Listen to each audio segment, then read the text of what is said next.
యాదగిరిగుట్టలో drugs కలకలం రేపాయి. Ramajipeta Yadadri life sciences chemical ఫ్యాక్టరీలో భారీగా డ్రగ్స్ తయారు చేస్తున్నట్లు పోలీసులు గుర్తించారు. యాదగిరిగుట్ట నుంచి హైదరాబాద్ తరలిస్తుండగా డ్రగ్స్ తరలిస్తున్న ముఠా సభ్యులను భువనగిరి మండలం గూడూరు టోల్ గేట్ వద్ద పోలీసులు పట్టుకున్నారు. వీరి నుంచి నిషేధిత ఎపిడ్రిన్ అనే మత్తు పదార్థాన్ని స్వాధీనం చేసుకున్నారు.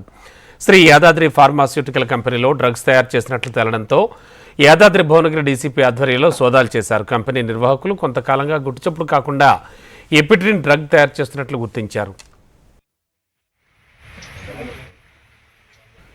ఇక యాదాద్రి భువనగిరి జిల్లాలో పోలీసులు భారీ మొత్తంలో డ్రగ్స్ పట్టుకున్నారు. 24 కోట్ల రూపాయల విలువైన 120 కేజీల నిషేధిత ఎపిడ్రిన్ మెపడ్రోన్ సింథటిక్ డ్రగ్ స్వాధీనం చేసుకున్నారు.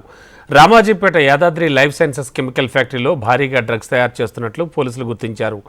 భువనగిరి జోన్ డీసీపీ రాజేష్ చంద్ర ఆధ్వర్యంలో యాదాద్రి లైఫ్ సైన్సెస్ కెమికల్ ఫ్యాక్టరీలో సోదాలు జరిపారు. నేతి కృష్ణారెడ్డి, ఫైజాన్ అహ్మద్, చేపూరు సునీల్ను పోలీసులు అదుపులోకి తీసుకున్నారు. వీరి నుంచి నిషేధిత డ్రగ్స్తో పాటు 2 కార్లు, 4 మొబైల్ ఫోన్లు స్వాధీనం చేసుకున్నారు.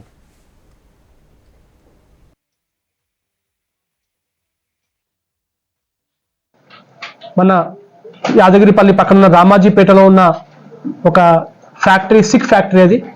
ఆ ఫ్యాక్టరీ గత 3 నెలల క్రితమే దానికి పొల్యూషన్ కంట్రోల్ బోర్డు నుంచి ఎన్ఓసి రద్దయిపోయింది.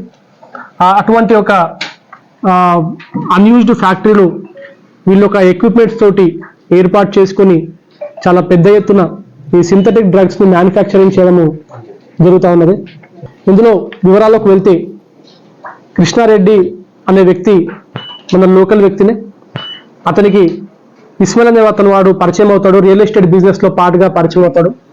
అండ్ వాళ్ళ మాటలో కలిసినప్పుడు ఈ ఇస్మాయిల్కి ముంబైలో చాలా రిసీవర్స్ తెలుసు అని చెప్పేసి ఈ డ్రగ్కి చాలా డిమాండ్ ఉంది, ఈ డ్రగ్ని మనం మ్యానుఫ్యాక్చరింగ్ చేయగలిగితే చాలా తక్కువ కాలంలోనే ఎక్కువ ప్రాఫిట్ సంపాదించవచ్చు, చాలా హ్యూజ్ అమౌంట్ మనకు వస్తాయనే ఉద్దేశంతో కృష్ణారెడ్డిని అప్రోచ్ అవ్వడం జరుగుతుంది. అండ్ దెన్ కృష్ణారెడ్డి అతనికి పరిచయం ఉందని చెప్పేసి సత్యనారాయణ, భానుప్రసాద్ అండ్ ఎవరైతే ఈ సిక్ యూనిట్తో ఈ ఫ్యాక్టరీ ఏదైతే ఉందో Yadadri life sciences private limited, ఈ ఫ్యాక్టరీ ఓనర్ని వాసుదేవ్ చారి ఇతన్ని కూడా అప్రోచ్ అవ్వడం జరుగుతుంది. అప్రోచ్ అయిన తర్వాత వీళ్ళందరూ ఒక మీటింగ్ చేసుకుంటారు. వీళ్ళతో పాటు ఆ కంపెనీలో పనిచేస్తున్న హెచ్ఆర్, వాటాదారులు కొంతమంది ఉన్నారు. వాళ్ళ పేర్లు కూడా త్వరలో మీకు చెప్తాము. ఆల్రెడీ ఒక టీమ్స్ వర్క్ చేస్తున్నాయి. వాళ్ళందరూ కూడా ఒక మీటింగ్ చేసుకొని ఆల్రెడీ ఆ కంపెనీ వివరాలకు వెళ్తే గత 2-3 సార్లు గతంలో కూడా అది సిక్ అయిపోయి పొల్యూషన్ కంట్రోల్ ఎన్ఓసి రద్దయిపోయి చాలా ఫినాన్షియల్ క్రైసిస్లో ఉంది.